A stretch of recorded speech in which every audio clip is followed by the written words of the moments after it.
Hey everybody, today I'm making some snack sticks out of my venison. I got 3 deer this year and I am grinding a lot of it and making snack sticks because it's a lot easier to get the grandkids to eat it. They love to walk around with a snack stick. They've been acclimated to sugary and salty foods, so unfortunately, and so the way to get some good healthy meat into them is to give them some sweet and salty meat sticks. Okay, so I already made several tubes. Grab one of those. You know, making them, I don't know what that is, like a 17 millimeter. And that's a perfect size to just put in your pocket, put in your lunchbox or whatever. And then a little bit later, I'm going to go out and put them on a smoker. So, for now, I'm pulling some grind out of the fridge, trying to keep it cold as much of the process as possible. I ran down to the store just now and grabbed some high temp cheese, and I have collagen casings, and I just asked a guy who knows what he's talking about if smoke penetrates these casings, and he told me to make sure they're wet. So excellent advice. And so what I'm doing anyway is, before I slip the casing onto the tube, I run it under the water and make sure water's getting down inside of it. And then when I put it on the smoker, I will also get it wet first. Okay. So what I'm using here is a mixture of things. I have this High Mountain Country Maple blend, High Mountain seasonings. That's more of a breakfast sausage. I have the Hunter's Blend, and I have from Bearded Butchers, I have their bratwurst seasoning. So what I ended up doing was mixing them together because I wasn't crazy about the High Mountain stuff. It wasn't that great. And what I did like though was the maple powder. So what I'm doing right now is I'm taking the bratwurst seasoning, putting it in there, and then I'm putting the maple on top of that, mixing it in, because it's, by the time you mix it with 12 pounds of meat, it doesn't, you can't hardly detect that maple syrup type flavor. It's a powdered maple flavoring. I don't know how they make it. Hopefully it's healthy. Now for this batch, what I did was to make sure it tasted okay. When you just mix a small amount, put it in the frying pan and eat it. See how it is before you make a whole batch of it and it tastes terrible or something. So now I'm going to make some with cheese. So I got the high temp cheese. I put it in there. I made some with cheese last week and you couldn't find the cheese in it. So my suggestion is put plenty of cheese into the meat.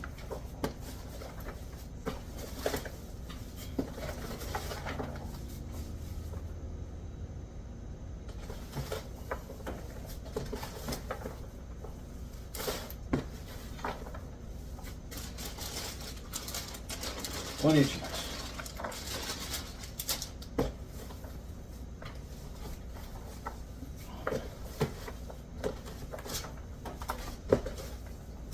You just knead that around like you're making bread or something. So what I did was I took a bunch of cubes, get all the sinew off, and get the silver skin off the meat. Otherwise it's going to get clogged in your grinder. Ask me how I know that. You don't want to grind that stuff up. You want some pure, I'm going to put the whole damn thing in here. Screw it. Yeah, you want pure meat. I also bought some bacon ends down at the store. And you can grind that and then mix it in with your venison to get some fat if you want to make a burger that'll stick together a lot better.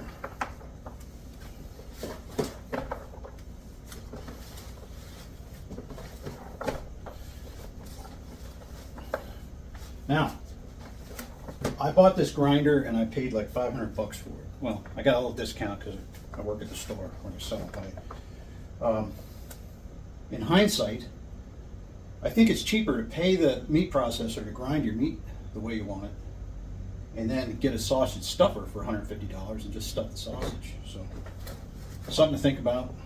I may get a sausage stuffer anyway, but there's something to be said for just dropping a carcass off and letting somebody else do the hard work. Especially, you know, if you're busy or you don't have a place to do it. Okay, and now we will just, I don't know if you can see, I got meat on my phone screen now. All right, so you can see that, got the collagen casing on there. Fire it up.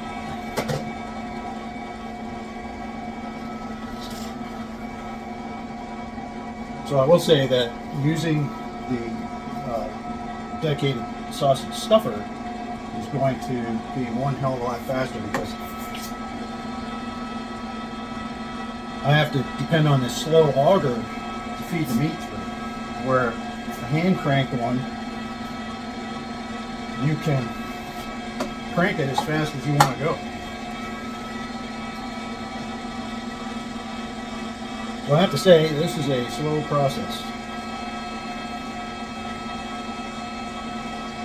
I'm just going to run it out onto the clean table. When I run out of casing, I'll stop the machine and put that tube steak in the fridge.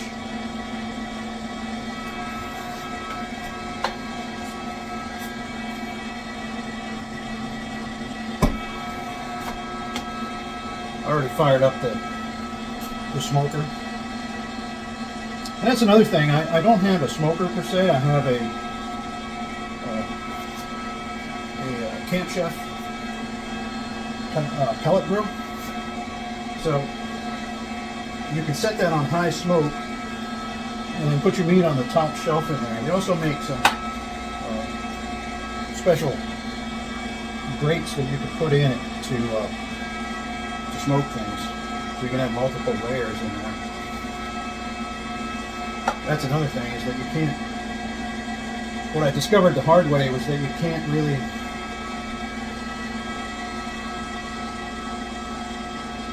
you don't want to put your meat on the lower rack, because what happens is it cooks and it doesn't smoke. So I ended up made some bratwurst the other day, and it got way too dry. You only want to get the meat up to about 155 degrees to make sure that there's no bacteria alive in it.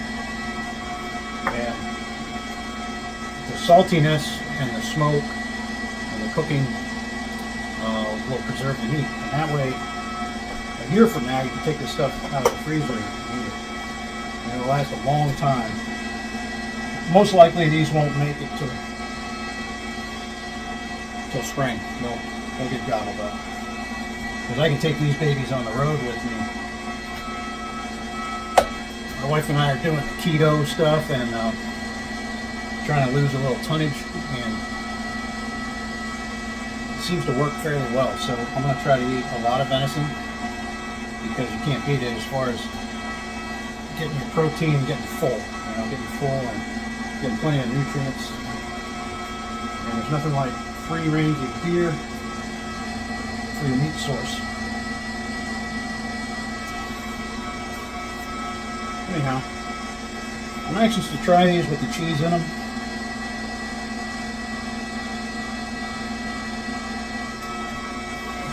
Getting down to the end of my casing. And then as it's coming out, it's better to have two people so one guy can sort of guide it out. So what I'm doing is I'm kind of making sure there's no air bubbles, kind of guiding it so it's a fairly even thickness.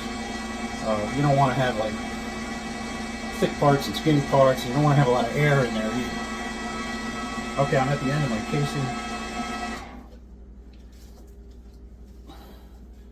Give it a little twist-a-rooney.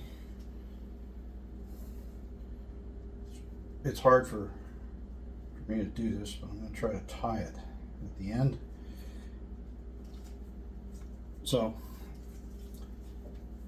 you need somebody with nice small fingers. Anyhow, I'm not even going to bother with the ends, but there you go. Got yourself a tube steak, and I'm going to put that on the grill here in a minute and we'll smoke it. Another quick tip, I'm taking some ice water.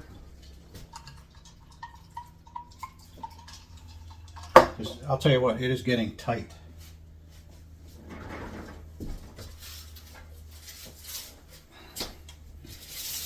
And then we want to take our casing over to the sink and make sure that we put some water down through it.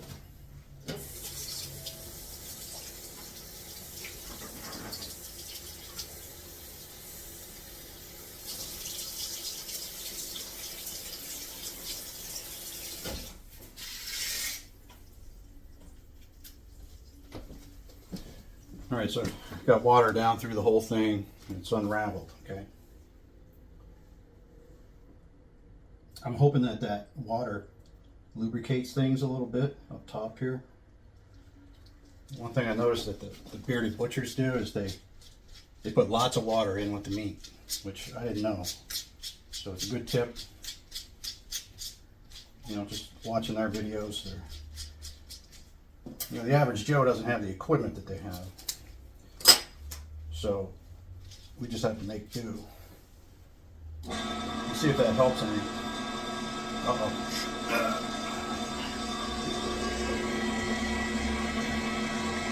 Ooh.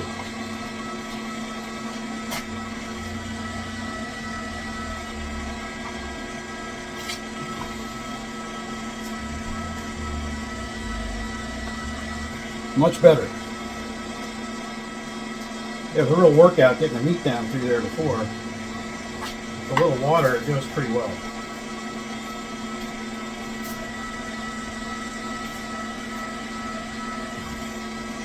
All right. Okay, well, this absolutely sucks. My tray is still full of meat. I'm worn out from jamming it down in there, and then watch what happens. You get that wet, and you got to pull it out of there. My back's killing me already. Now the meat's getting warm. I don't like that. It's just taking too long. I've been adding water to the top here, ice water, just to try to lube things up. And I think what I should have done in hindsight was to just take the meat cubes and put the spices on the cubes, and then put the horn on as you grind, just put it right in. So that's all one process, and that would cut half the time down. So next time I will do it that way. Okay, out at the grill, you can see I put everything on the top shelf, not the bottom. I had some on the bottom last time. It cooked too hard, okay? Looks like I sprung a leak over there. Now, I'm going to close that up. I have it set for, the temperature is set at 180.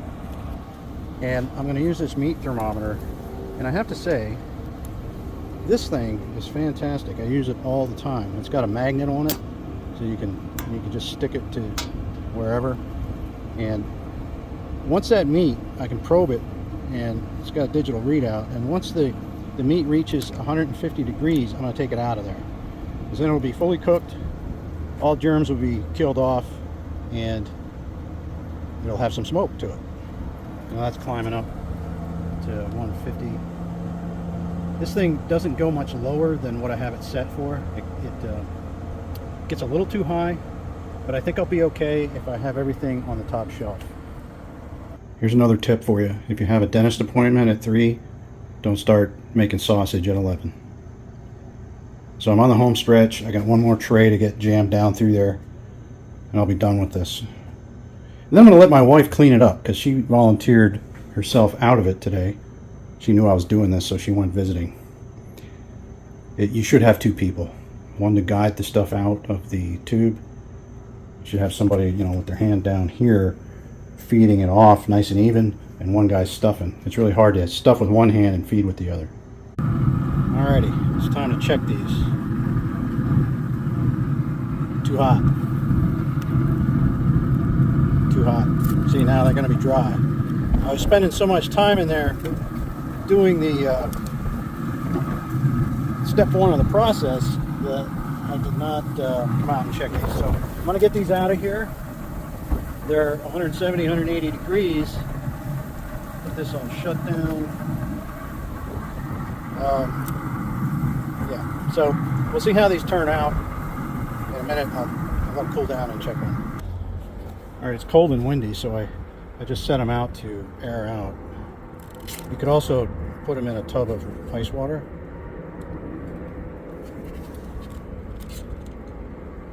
Still pretty warm, but they're cooling off fast. So cut the end off of one here.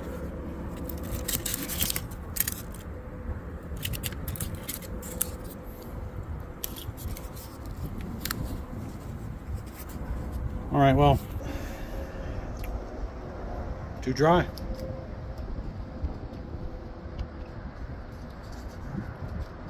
Ooh, it's a little gamey and a little dry. So if you had a beer to wash it down with, it would be good, I think.